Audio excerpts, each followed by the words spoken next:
Po do të pyesja këtë. Se ekonomia është dhe psikologji. Për dikë që dëshiron që të blejë një shtëpi, për një familje normale, po themi që punon këtu. Duke parë, thot ai, okay, këtë vit s'mundemi e dashur, po ndoshta vitin tjetër. Duke parë që vit mbas viti, ajo që bënte 100 tani bën 150, ajo që bënte 150 vitin tjetër bën 220, etj. Nuk fut kjo presion mbi njerëzit që thonë, "Ore, kështu do të mbetemi mbas nëse vazhdon kështu mbas 10 vjetë do të bëj 1 milion një apartament." Ajo presionin e futur, po gjithsesi çdo gjë do varet nga aftësia blerëse.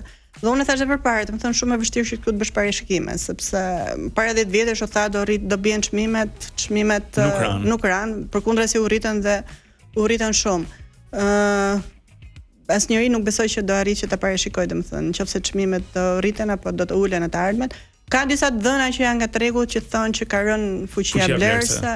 Jo fuqia blerëse është e ulët, por ka rënë fluksi parave që po hyn, domethënë, sepse ata që thuan çunat për shembull nuk i sjellin me paratë në Shqipëri, mund të çojnë paratë në Dubai apo në investojnë në vende tjera, dhe kjo ka qenë investojnë në vende tjera, domethënë se u fol një farë kohë që të bëjë amnistia dhe kur bë amnistia pati një lloj kështu shtim të fluksit të blerjeve që normalisht çojnë në rritje të çmimeve. Domethënë për sa kohë që prandaj është informale sepse nuk e di njëri. Domethënë për sa kohë që nuk dihet si do jetë ky fluks i hyrje të parave informale, që është ai që ka fryrë më shumë tregun, atëherë asnjëri nuk e di si mund të shkojnë çmimet. Këtë vit për shembull Banka e Shqipërisë tha që pavarësisht se çmimet ishin rritur me rreth 40% në rang kombëtar, në Tiranë ishin rritur vetëm me 5%, domethënë në 6 muajin e parë të këtij viti në krahasim me fundin e 2024-s. Aty ku po rritet që ka një lloj kërkese në fakt është breakdate. Breakdate ka një lloj kërkese reale nga të huajt sepse ka qenë shumë i lirë dhe ka shumë që po vinë polak, çek. Po mund ta kuptoj që një çek, një polak, një gjerman që kanë atë motin e ftohtë të gjatë, do donte që të kishte një vend në breakdate në mes. Po në Tiranë me kulla që minimalisht kushtojnë 6.000 euro, nuk e di.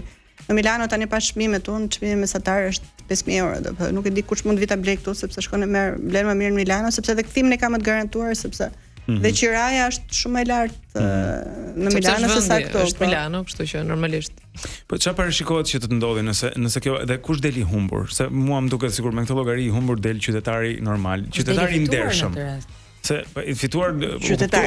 Ai që ka bler shtëpinë për të banuar, nuk besoj se del shumë i humbur se gjithsesi ai do jetojë në Shqipëri dhe do jetojë në shtëpinë e vet. Dhe këtu është vënë re një gjë, domethënë, edhe po ta shoh dhe bankat po japin më shumë kredi për individ sesa për kompanisë, kredimarrëse që e blejnë shtëpinë për të jetuar, në përgjithësi janë kredimarrës të mirë.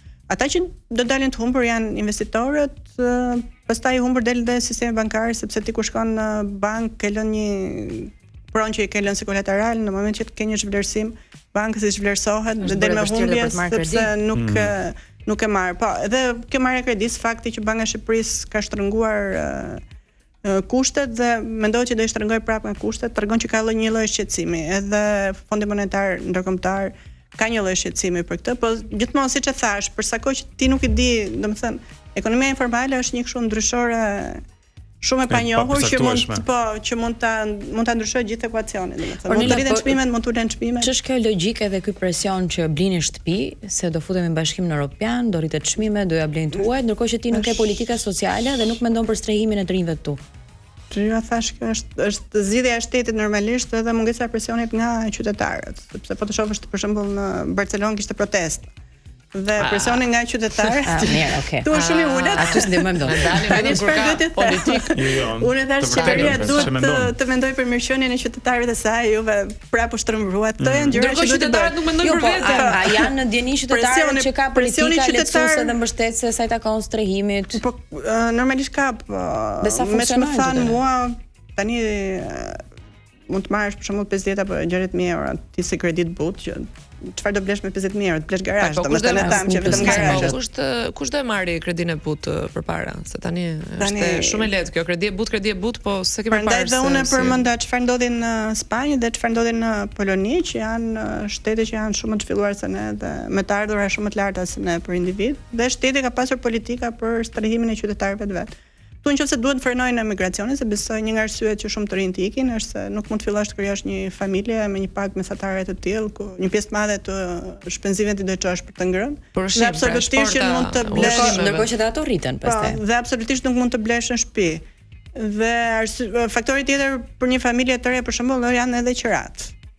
Pavarësisht se janë të ulta në raport me çmimin e apartamenteve, qirat gjithsesi janë rritur pra. Janë shumë të shtrenjta dhe kjo ka ardhur kryesisht nga Airbnb-a, domethënë, sepse njerëzit filluan që shtëpitë i jepnin me Airbnb dhe Airbnb të ulën, domethënë tani një turist mund vi, e keni parë besoj me 30 apo 40 euro nata mund të vinë në Tiranë, që nuk ka vend në Europë që ti mund të shkosh të rish me 30 apo 40 euro nata, duhet të paguash mbi 100 euro, ndërkohë që qiraja ka arritur 400 euro në muaj. Domethënë 400 euro në muaj nuk kanë patur ndonjë fluks shumë të madh, sepse u bën shumë. Është me risk si biznes ai. U bën shumë, pa. U bën shumë edhe ra shumë edhe kthimi dhe ti gjysmën. Ky është një debat tjetër pastaj nëse ja vlen apo jo. Ornela, cila është zona më e lirë në Tiranë për të blerë një shtëpi?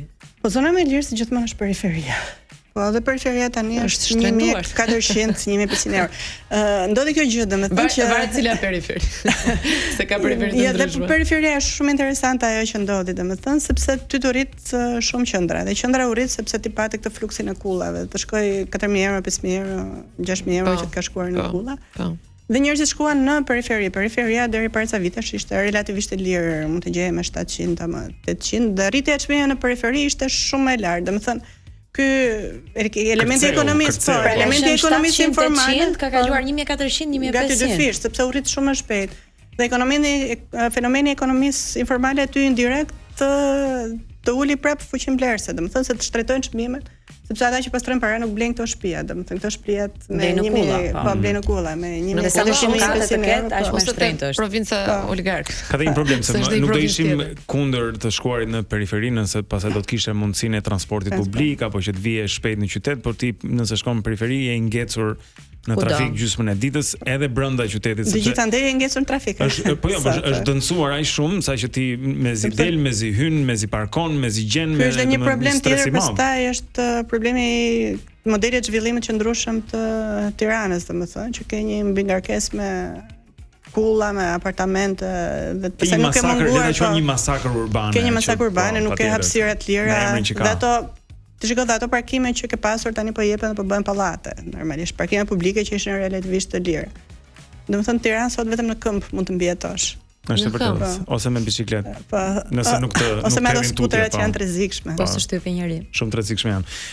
Ajo që vëm re, nuk e di se sa pajtohesh me këtë, po besoj që kemi të njëjtin mendim. Me sa i ndjekun lajmet nëpër botë, fjala vjen Londra, Bostoni, dy qytete që po përmend këtu, dëgjoj kryebashkiakët Wu dhe Khan në secilin nga këto qytete që flasin për politika strehimi. Domethënë strehimi është çështje shumë e rëndësishme. E thonë ne duhet të ulim kostot e jetesës, duhet të ndërtojmë më shumë në Boston dhe në Londër shtëpi të cilat janë të mundshme për qytetarët, jo dhe aq të pasur që ti shërbejmë këtij qyteti dhe janë leitmotiv, janë kryefjalë e ata që flitet atje. Unë nuk kam dëgjuar hiç Irida Tabakun, me thënë drejtën, një politikan që thotë që hey, strehimi është një çështje shumë e rëndësishme, ne duhet bëjmë diçka për të ulur kostot e larta të strehimit. Unë dëgjoj vetëm politikanë që fërkojnë barkun burren me çmimet e larta. Ky është një nonsens, domethënë kështu. Është super paradoks dhe unë thash që zgjidhja vetme është vetëm presioni qytetare në këtë rast. Mund të kemi ndoshta tani që janë zgjedhjet, kjo çështje mund dalë prap. Dhe mund të themi që shiko strehimi në kredite këto, po e sigurt domethënë që për sa kohë që të mbarojnë zgjedhjet, unë mbaj mend që edhe kryebashkiaku bënte një rrugë dhe thoshte, shiko se unë nuk kam rritur vlerën e pronës.